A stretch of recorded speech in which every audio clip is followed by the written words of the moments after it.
What's up, everybody? This is KG. Today I'm going to be talking to you about the profession of architecture.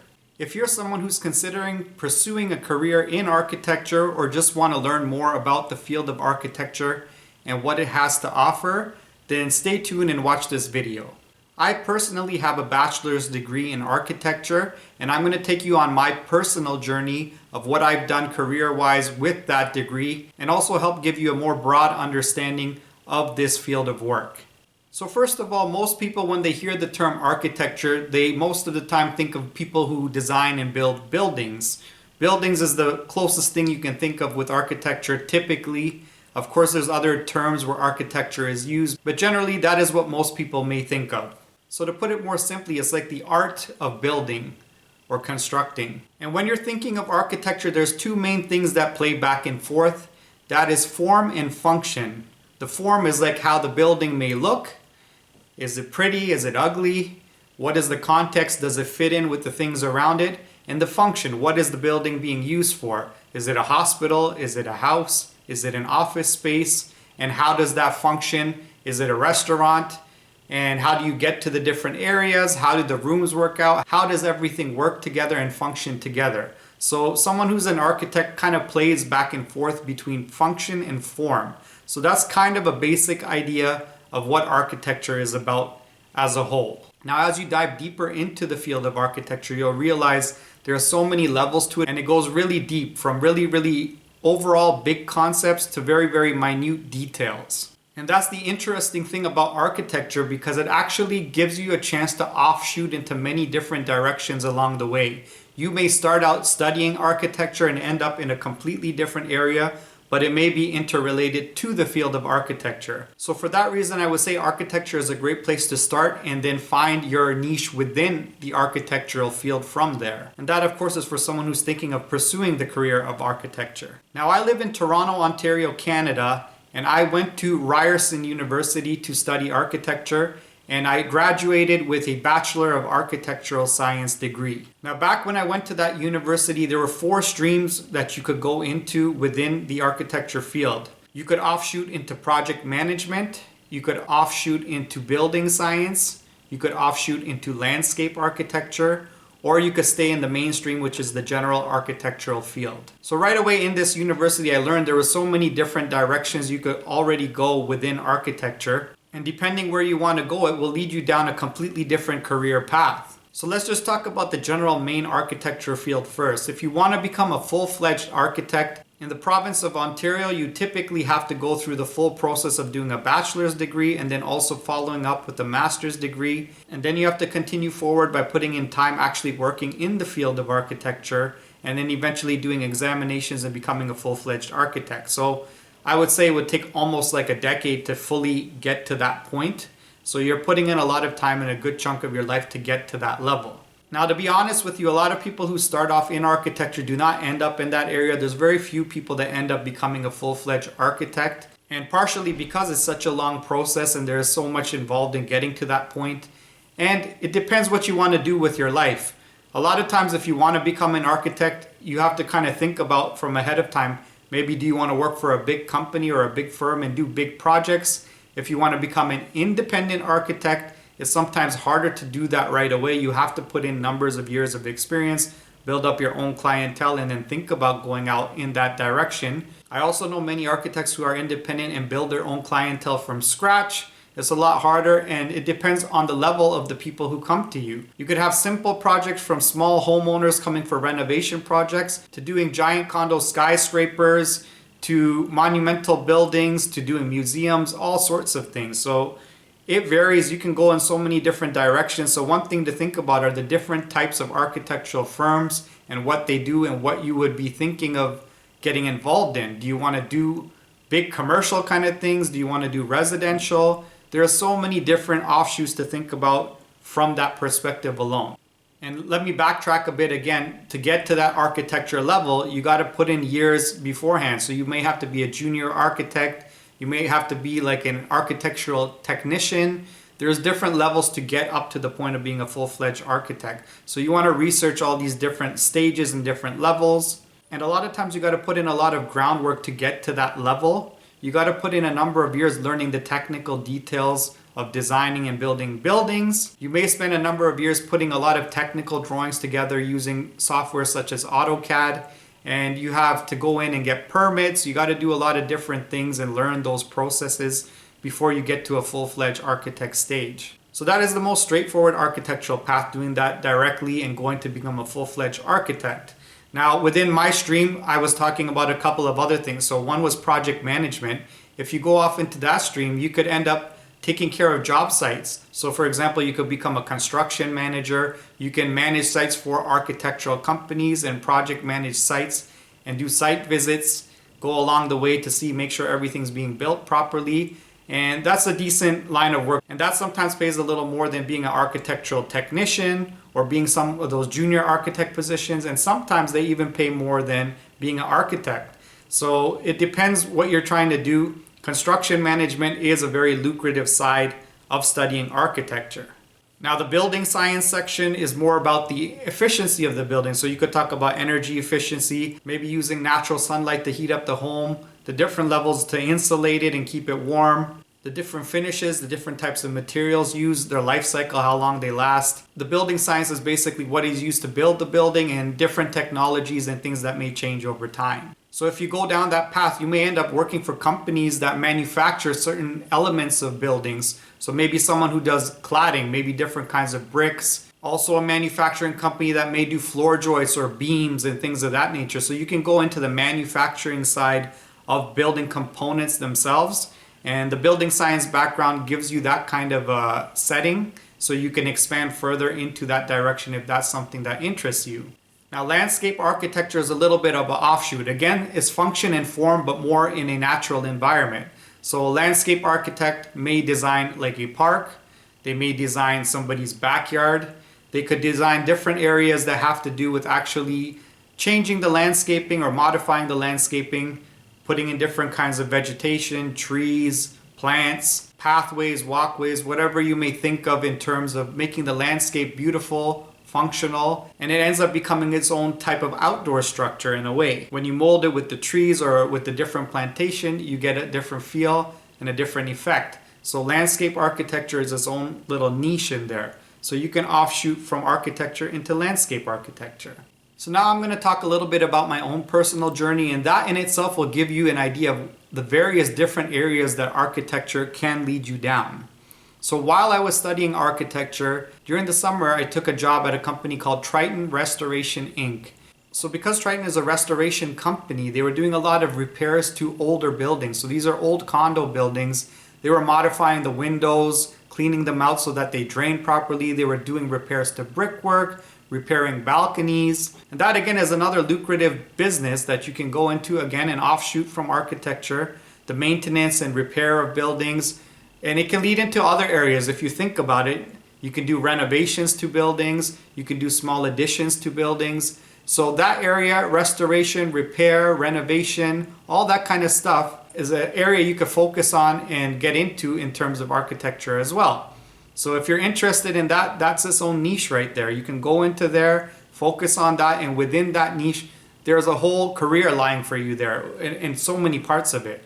So that's one section right there. Now, when I graduated from Ryerson University, I went into a family business. My mom and dad had been running a business for many years, which was interior design and construction. And it was focused on restaurant and retail type facilities. So the focus was the interior finishes. So again, you can actually go into a separate degree for interior design, but with the architecture degree, they kind of overlap. Architecture kind of oversees everything.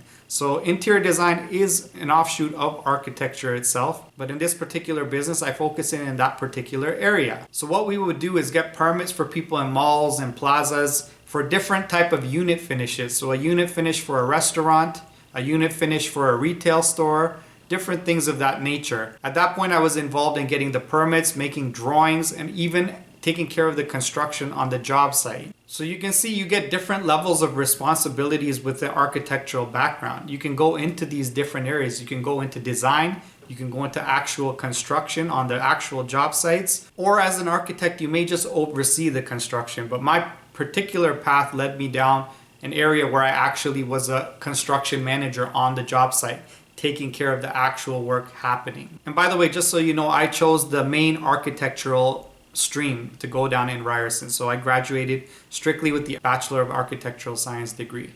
Now, one more thing to note is that my father was specialized in restaurants and kitchen design. And within kitchen design itself is another niche area. So that area is called kitchen consulting. It's actually specifically for people who specialize in designing kitchens. And my dad is an expert in that area, so I learned kitchen consulting from him. Again, another niche area and a potential career path that you could go down with an architectural background. From him, I learned the different functionalities of what goes into a kitchen, commercial kitchen exhaust hoods, how to do the food distribution, food storage, cleaning of dishes, the health and safety requirements for sanitary purposes. There's so many different details to know just within kitchen consulting. So I'll give you an example of where kitchen consulting comes into play.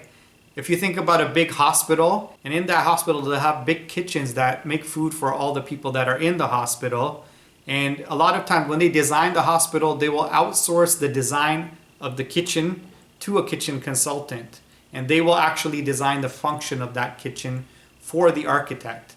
So again, you can see they are all interrelated, and you may end up going into all these different areas. You never know once you get into architecture what you may end up in. So for me, because I was entering into a family business, I naturally ended up going into this and working within this field for a number of years.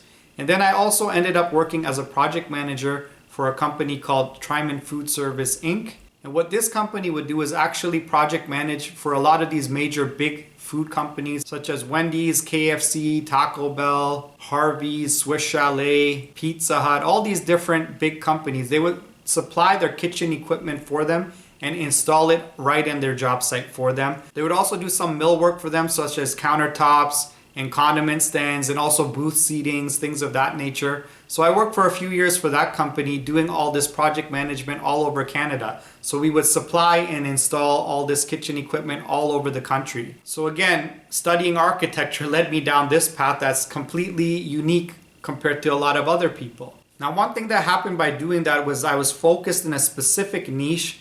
And for me, I kind of wanted to go back towards some overall architectural lifestyle that I had studied in school. And what that did was eventually lead me to applying to work for the municipality, for the city of Toronto. So I applied a number of times for different positions within the building department in the city of Toronto. And it took a few tries, but I kept applying for different positions, and I finally got in at the front counter of the building department where you take in applications for permits. So I took the job just to get my foot in the door, but that gave me the opportunity to move up internally later on. Now, the cool thing about working at the front counter of the building department is that so many different people come in with different types of projects, different things they want to build, and you get to see a wide array of applications, from house type projects to community centers to skyscrapers to offices to commercial uses, malls, all sorts of things. So you kind of get to see a little bit of everything. You also get to learn a little bit of how good and how bad people are when it comes to designing. It's almost like getting to be a professor, where you get to see the good work and the bad work. You can kind of compare and contrast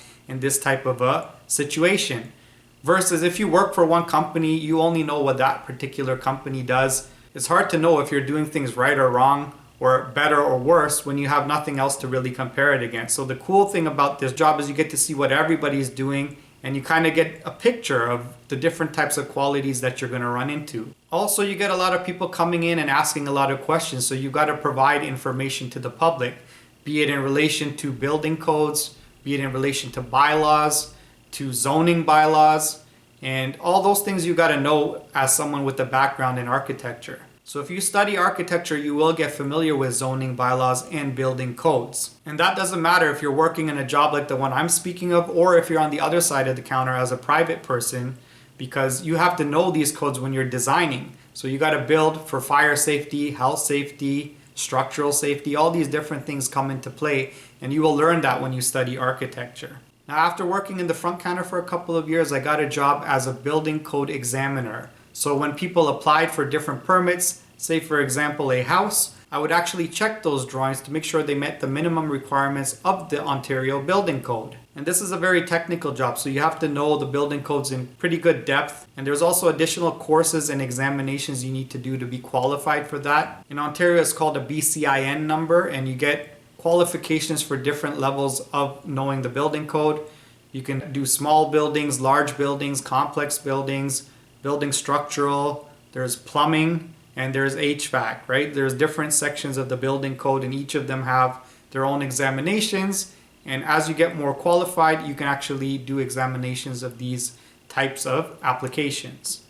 This is something that takes years and years to build up to. So when I'm speaking of all these things, just remember, all of these will take their time to get to those levels. Now, after reviewing drawings for a few years, I wanted to actually see how things were built. So I eventually became an actual building inspector within the city. Now, as a building inspector, you actually have to go on physical job sites on a daily basis and inspect them at various stages of construction, be it the foundations, be it framing, plumbing, HVAC installation, all different stages of the building, insulation, right? And even the finishes, when the building is finished, the final landscaping, the driveways, all the different stages of construction we got to go, make sure it's being built according to the building codes and to the zoning bylaws. So it's a very interesting job because you get to see from paper translate into the real building on site. And for me, that's the most fun part. I enjoy it the most, seeing the actual building coming up. And that, to me, I never get bored of it. I love that part. And that's one thing within the field of architecture, that's my favorite part. Nothing beats seeing the final product. And as an inspector, I mostly inspected residential homes, be it new houses or renovations or top-ups, a second story, or basement renovations, second suites in the basement. I inspected mostly that type of stuff, and then small commercial jobs as well. That was my role that I was doing in the city, and I did that for the better part of a decade, so a very long time. And it's one of the jobs I did for the longest period of time, and until the end, I didn't really get bored of it. I really enjoyed being an inspector, and being out and not being stuck in a desk all day long was really fun for me. And at minimum, to get a job like this, you typically need a background, like minimum an architectural degree or a structural engineering or civil engineering or mechanical engineering background. That's typically what's required these days to get a job like that. So it's hard to get in without that. You may be able to do it with some other equivalent educational background and real life experience. You may be able to, but normally you need an architectural or engineering type background degree. Now, if I was to go back to school and continue studying further, which I probably wouldn't, but I would probably offshoot to structural engineering, because the cool thing about structural engineering, especially for me as a building inspector, I learned is that there's a lot of on-site field review reports that are required, and it always has to be done by a structural engineer, especially for houses. A lot of times there's change to the structure while they're building the house. Things may get modified, and a lot of times you need engineer reports from the structural engineer to pass those stages in inspections. Typically, an architect is not allowed to sign off on that. So just from seeing in my field of work, if I was to continue forward education-wise, I would want to go back and get a structural engineer stamp so that I would be able to do that, because that's a good independent side money-making job. So you learn these things as you study the field, right? And structural engineering and architecture kind of go hand in hand. So typically an architect and a structural engineer will work together. Architect typically look at the overall architecture of the building, the look of the building, the energy efficiency of the building, insulation, all those kind of things. And the structural engineer will go into more depth when it comes to the actual beams, floor joists, things of that nature. They look into that further. Maybe the roof trusses, they will design that type of thing. Now in a house, an architect may get involved in that part as well and design it, but for anything bigger, like if you're thinking of a big condo building, a big residential condo, the whole structural design has to be done by a structural engineer. So they intertwine with one another, and that's another choice you may want to switch to at one point, or you may want to consider that versus architecture. So it's another thing to think about when deciding on what field of work you want to go into. It's good to research both. So now moving on to what I currently do. I'm a project coordinator in the city, and now I typically work mostly internally. So the job I do now is a little bit complicated to explain, but I'll just try to give you an overall idea.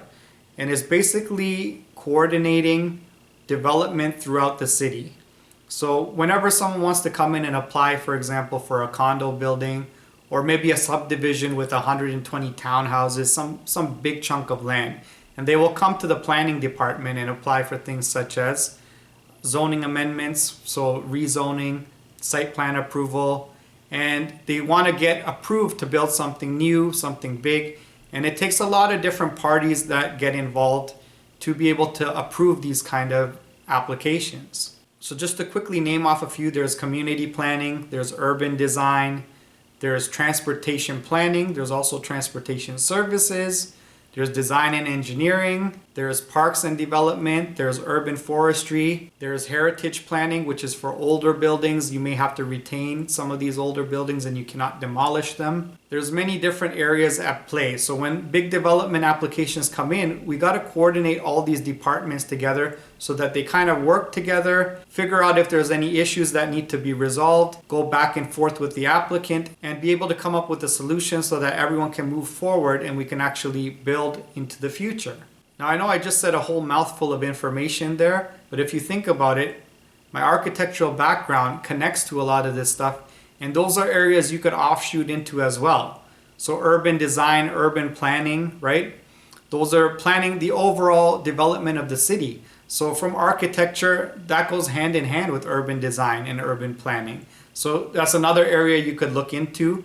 A heritage planner, so if you're looking into historical buildings, if you're interested in preserving historical architecture, that's an area you could look into and go into as well. Now, when I speak about parks development and urban forestry, those are areas where a landscape architect may come into play at some point. So everything kind of connects to one another. There are so many different offshoots once you start down the path of architecture. It's kind of mind-boggling. It's kind of overwhelming when you think about it. And there is plenty of choice. So I would say architecture is a good place to start, but don't limit yourself within architecture. See what niches and areas lie beyond just the overall main architectural path. Just from my one bachelor's degree in architecture, I've had such a diverse career so far. It's been pretty exciting and it's never boring. And look where I've ended up. Like I've mentioned to you so many different things. I've done all this with an architectural background and degree. And it's shot me off into so many different areas and so many different realms and given me the opportunity to have different types of experiences. And this is just one person. I'm one person with one path. There's so many more people who go down completely different paths. And the one funny thing for me is I come across different students that I went to school with, and they're in completely different career paths. Some have become full-fledged architects. Some have gone off and worked for construction companies. They're project managers. Some people just changed their career because they wanted to try something different. And in all honesty, I think once you start down the path of architecture, you can't really go wrong as long as you're working hard, you're keeping your eyes open and seeing the different opportunities that lie in front of you. I also have another friend who started in architecture and she was really interested in the graphic side of things. So she switched off and ended up working for a developer and making 3D renderings and making sketches for that company, and eventually started her own side business doing graphic design, and she's doing really well in graphic design. So you never know where it will lead you. It's surely a path you got to put a lot of time and effort into, and you got to do a lot of readjustment along the way depending on what you want to do. But there's so much opportunity. I don't think there'll ever be a time that you will be bored or not have choices of different directions to go in. So hopefully this video has given you an idea of different things you can do within architecture. And also I hope it gave you an idea of what this career is all about and the different possibilities of what you can do, and giving you an idea of whether it's something you may want to pursue or research in more depth. If you found this video useful and helpful, please give me a thumbs up. If you have any questions or comments related to architecture, please leave them below in the comment section and I will get back to you and give you the best answer I can. And if you haven't subscribed to my channel already, please do so, and remember to hit the bell button so you're notified each and every time I post a new video. And remember to share this video with all of your friends. Take care and we'll see you again next time. Peace out.